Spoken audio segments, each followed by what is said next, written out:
Thank you to Daniel for the invitation. It's always a privilege to come here and, for one, just to be here and see you and meet you again. And it's also a privilege to come and share from God's Word. I want to do that today. And my prayer also is that God will be the one speaking, and He will be the one who, His Spirit touches our hearts. Bulletin says I'm talking about an invasive gospel today. What do you think of? Or what comes to mind when you think of invasive? You've seen the signs on the highway. Clean, how is it? Clean, drain, dry your boat, something like that. What are they trying to protect us from? Zebra mussels or something like that? I don't know. What invasive species coming with your boat. You know, if you have put your boat in a lake somewhere that already is contaminated, they don't want you to put your boat in another lake and contaminate that too. Invasive. Or Canada thistle. Or quackgrass. Or dandelions. They're invasive, unless if you're of the mindset that those pretty orange flowers in the ditch look so much nicer than all that green grass on your own yard. There's something about the innocence of children. Mommy, why is it so pretty over there and our yard isn't? That kind of stuff. Invasive. Sounds like a bad word. Would it be okay to refer to the good news of Jesus, the gospel that is, as invasive? Matthew 16, verse 18 says, Jesus is saying to the disciples, and specifically to Peter, "And I tell you that you are Peter, and on this rock I will build my church, and the gates of Hades will not overcome it." Or another version, the gates of hell will not stand against it. See, for many of us in our mindset, those of us in the church who believe the gospel and all that, we're kind of in this fort inside a very unsafe world, a world that threatens our gospel, our good news. It threatens our way of life. And if somebody wants to become a Christian, we really, really encourage that, but we quickly open the doors, invite them in, and slam the doors again to keep that world out there because the world wants to invade us. Some of us kind of feel that way about it. Jesus gives the impression that His church, His gospel, will invade the world, and the gates of hell will not stand. It's a whole different way of looking at it.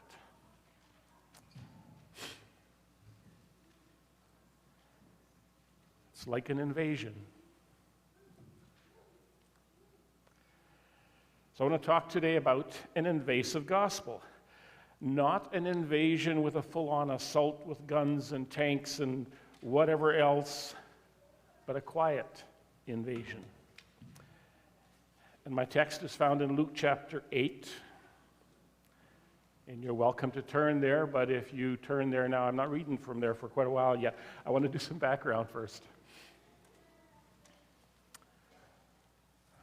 In the Old Testament, this is background to set the stage for the world that Jesus came into, the world that Jesus was preaching in, and everything that happened there, the things that went into constructing that world. In the Old Testament, in the book of Exodus, God tells Moses to build a tabernacle. They were in the desert. They were transitioning slowly over a span of 40 years from slavery in Egypt to freedom in Canaan. God tells Moses to build a tabernacle. That's where God would live. In the middle of their camps in the desert, there was this tabernacle. God would live in there. A pillar of fire at night or a pillar of cloud during the day. He was instructed to put a really big curtain over that specific area where God lives. And you wonder why. Now, Moses' brother, Aaron, was the high priest. In Leviticus chapter 10, verse 1 and 2, there's a very brief story of two of Aaron's sons who, exactly what they did, I don't know. But they took the presence of the Lord lightly. Yeah, whatever. And fire from the Lord came out and killed them both.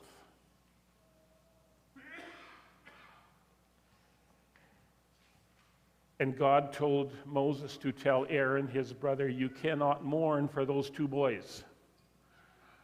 Sounds terrible. The presence of God appears to have been something that was tightly protected.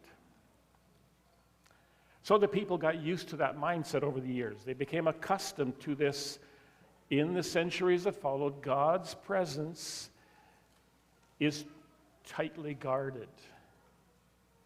God is this great power, and you don't dare even mention his name out loud because he is to be feared. As the years went by, the worship of God took very strict forms and guidelines. The temple that was built in Jerusalem, the temple that was there when Jesus walked the earth, had very specific areas where people could be. There was, of course, the area right in the center with a big curtain where God lived. There was the area where the priests could go, but ordinary people couldn't even get close to that big curtain. There was a different area for Jewish men, because ordinary people don't even get anywhere close to God's presence. Then there was a different area yet for Jewish women, because, well, you can't have women and men mixing. Maybe that's why back many, many, many years ago, our churches typically had, well, for one, only two sections of pews with one aisle in the middle. Women sat on one side, men on the other. Actually, I think it was the other way. Women were on that side, men, whatever. I don't know if that's where it came from. But in that temple, they were very clearly segregated. And then there was a whole other area for non-Jewish men. You don't want men and women mixing in worship. They got to stay apart. You don't want Jews and Gentiles mixing. They got to stay apart. The Gentiles might contaminate the Jews. So access to God was carefully guarded. Contact between clean, this is another part of their whole rules and regulations and all that. Contact between clean people and unclean people was also carefully guarded and controlled. And this mindset bled into all parts of society. God is a terrifying presence. And we got to keep away from unclean and unfit people. You don't just worship together with a Gentile man side by side. You don't do that. Coming into contact with anything unclean would defile you. And they had lots and lots and lots of rules about what's clean and what's unclean. So then along comes Jesus. And this is where we get to Luke chapter 8. There's three events here in Luke chapter 8 that I'm going to list. And they seem to happen in fairly quick succession. The first one begins in verse 26. They sailed, that is Jesus and the disciples, sailed to the region of the Gerasenes, which is across the lake from Galilee. When Jesus stepped ashore, he was met by a demon-possessed man from the town. For a long time, this man had not worn clothes or lived in a house, but had lived in the tombs. one of the things that defiled a person was contact with any dead body. This guy lived in the tombs. Probably because the tombs often were caves. Maybe that's where he found shelter from the rain or the wind or whatever. Maybe that was the only place. Either way, he had contact with dead people. So he had lived in the tombs. When he saw Jesus, verse 28, he cried out and fell at his feet, shouting at the top of his voice, "What do you want with me, Jesus, Son of the Most High God? I beg you, don't torture me." And then Luke gives us something that happened just a moment earlier. For Jesus had commanded the evil spirit to come out of the man.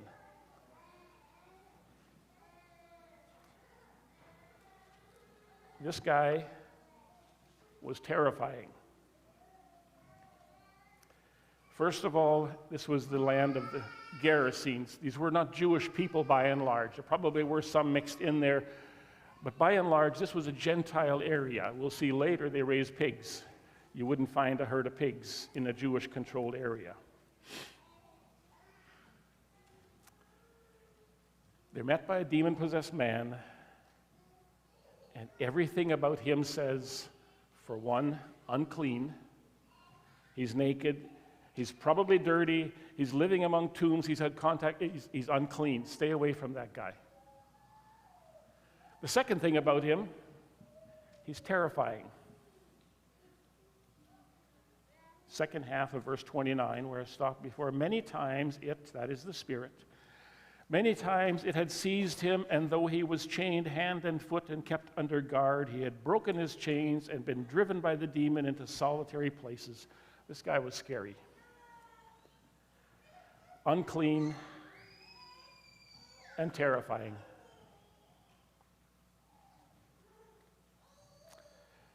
You ever meet somebody that you would just rather not get too close to?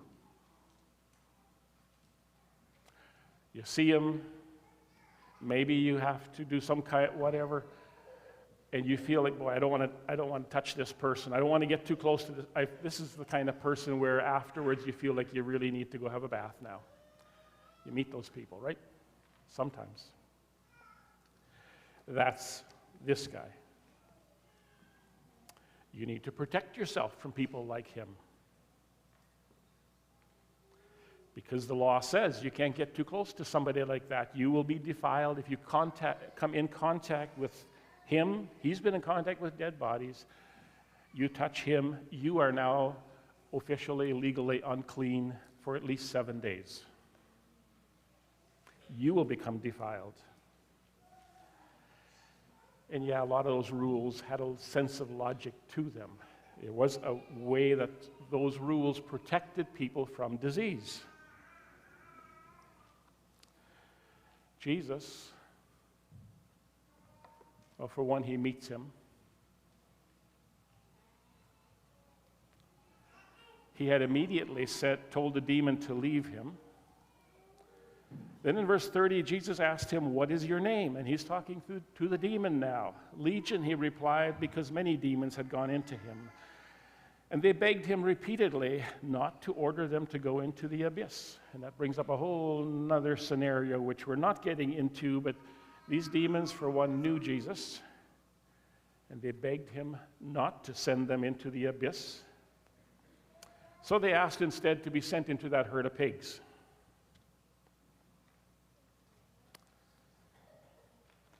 That's all a different story. How do you think the disciples felt with Jesus here? You're not really going to talk to him, are you? Oh yeah, he's talking to him. You're not really going to touch him. Oh yeah, he's... Jesus was just breaking all the rules.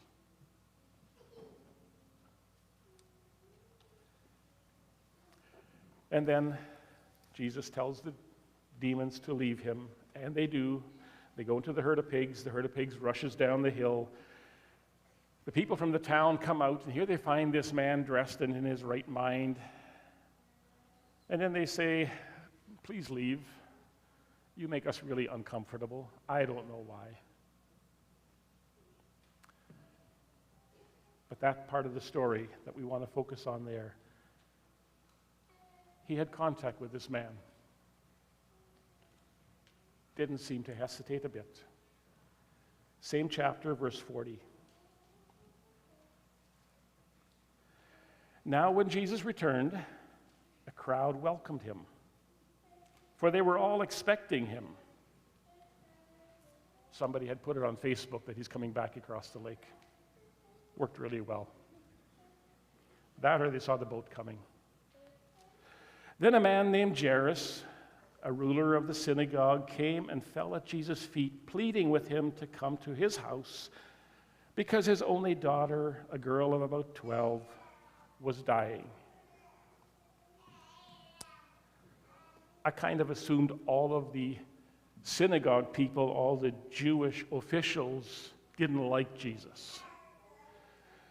Either this one didn't feel that way, either he was fine with Jesus, or when he's your last chance, then you'll go for it. Ever notice how when we've tried everything else, then we pray desperately?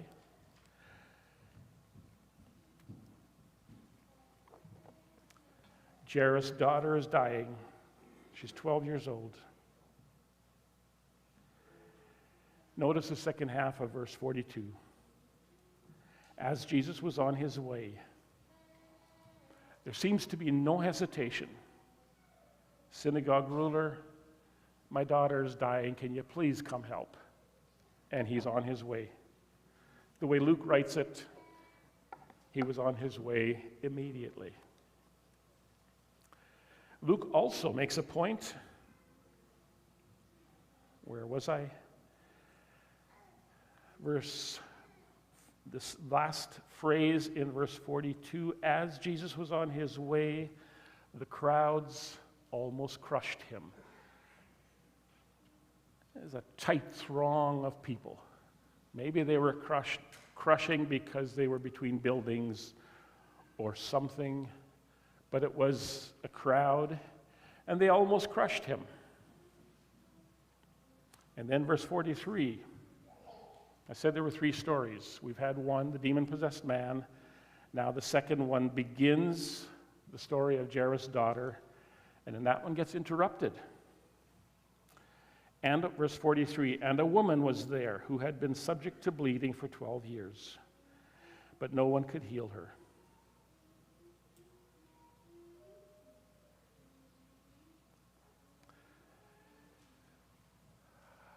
The Old Testament law, Leviticus chapter 15, verse 19, says that anyone who touches a woman during her time of menstruation is unclean.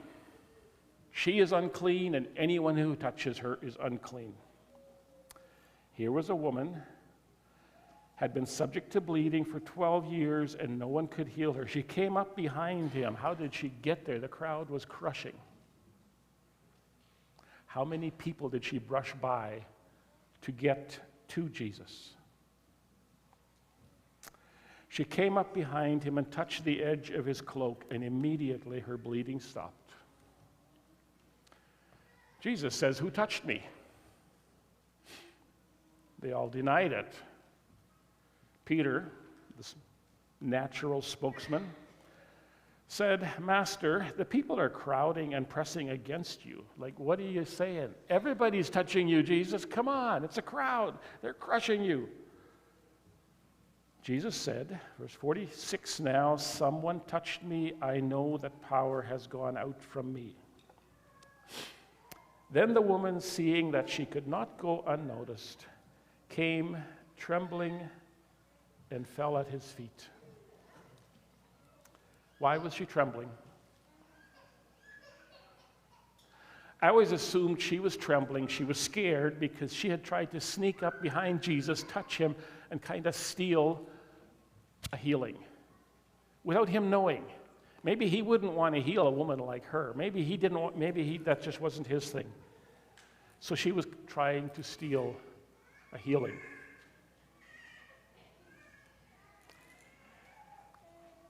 However, this whole aspect of her being unclean She knew that according to the law, now she had made Jesus unclean because she had touched him. Maybe she was trembling because she was scared that now Jesus, this teacher, this rabbi, he's going to be really, really mad at me because I have made him unclean. Maybe that's why she was trembling. She was in almost every way like a leper. She should really have cried unclean before she certainly shouldn't be in the middle of a crowd. Doesn't she know where she belongs? And yet here she is in a crowd that Luke has described as crushing. And somehow she got up the nerve and pushes her way through a crowd and touches Jesus, and he notices. And maybe she's scared because he would be angry now. Listen to verse 47. The woman, seeing that she could not go unnoticed, came trembling and fell at his feet. In the presence of all the people, she told why she had touched him and how she had been instantly healed. And Jesus said to her, what's the first word he says? Daughter.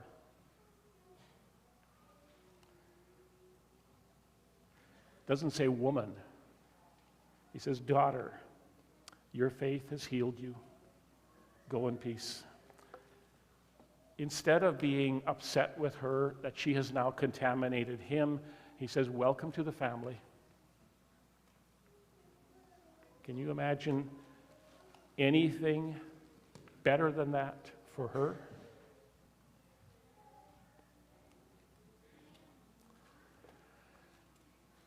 And now we continue with the second story. Verse 49 in the same chapter. While Jesus was still speaking, someone came from the house of Jairus, the synagogue ruler. Your daughter is dead, he said. Don't bother the teacher anymore. As long as she was alive, there was hope. She's dead now. Forget it. Hearing this, Jesus said to Jairus, don't be afraid, just believe, and she will be healed. When he arrived at the house of Jairus, he did not let anyone go in with him except Peter, John, and James, the child's father and mother.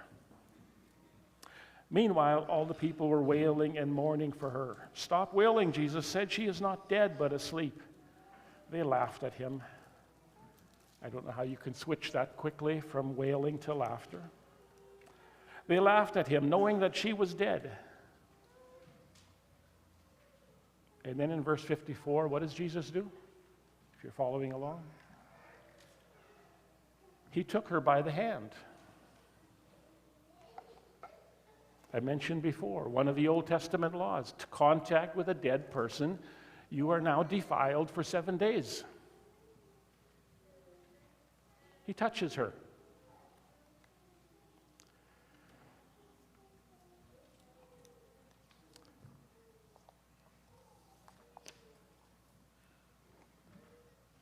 They all knew the law. Jairus, the synagogue ruler, absolutely would have known the law. If he touches his own daughter now, he's defiled for 7 days.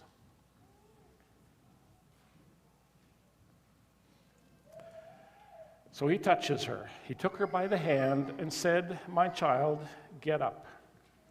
Her spirit returned, and at once she stood up. Then Jesus told them to give her something to eat. Her parents were astonished, but he ordered them not to tell anyone what had happened. And that's the end of chapter 8. So here's 3 events in the life of Jesus happening the way Luke writes it, back to back, very quickly. If Jesus was going to stick to the Old Testament laws, none of them would have happened. I'm pretty sure his disciples felt pretty awkward with it. They were, after all, good law-abiding Jewish men.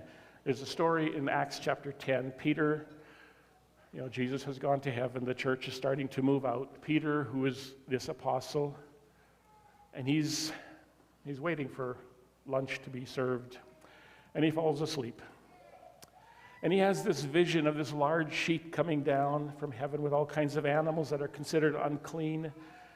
And a voice in Peter's vision says, "Get up, Peter, kill and eat." And Peter's response is, "Surely not, Lord. I have never eaten anything impure or unclean." Peter was a good, law-abiding. I think all of these things, Jesus touching the demon-possessed man who was living in the tombs, Jesus' contact with this woman, Jesus healing, touching this dead girl and raising her,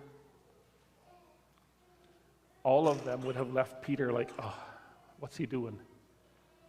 What's he doing?" That was the mindset of Jewish people. Protect yourself from contamination. And the other one that I mentioned earlier, God is someone to be afraid of.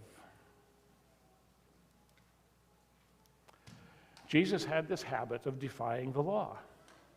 He had supper at Matthew's house. He was a tax collector. He had supper at Zacchaeus' house. He was also a tax collector. He allowed an unclean woman to wash his feet and pour perfume over him. Was he simply trying to annoy the Pharisees? Was he trying to get himself crucified? Or was he doing something else? Maybe he was showing, for one, that access to God is open to all. God is no longer hidden behind a curtain, and if you do anything wrong, fire will come out and kill you.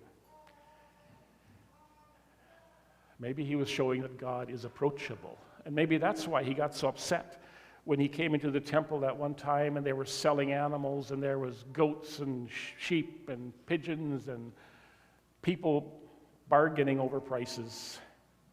Maybe that's why he was so upset, because that was stopping people from worship. Access to God is open to all. Whether you're a demon-possessed man, whether you're a woman who's got an issue with bleeding for 12 years, or whatever, access to God is open to all. Secondly, what if he was showing that God's power is greater than the things that we think contaminate us? Instead of building a fence around ourselves to protect ourselves from contamination, Jesus says we're going to go out there because this power is stronger than the other power. And lastly, what if he was demonstrating that the power of God is stronger than the power of sin? Instead of creating rules and walls that protect people from contamination, the good news of Jesus has the power to invade that world. Instead of us hiding behind protective shields, maybe through the love of Christ, we can invade the places that otherwise would never hear it. Jesus demonstrated over and over that the good news, the gospel, is meant to invade the world. Not an invasion with guns and tanks and politicians, but an invasion where one person at a time is shown by our actions that they are approachable, and they are loved, and they are invited and welcome to come into God's presence. He doesn't live in that Holy of Holies anymore. He lives in our hearts now. And what if the next time you see someone that you normally might avoid, you would recognize an opportunity for God's good news to invade another person's life? Call the music team up.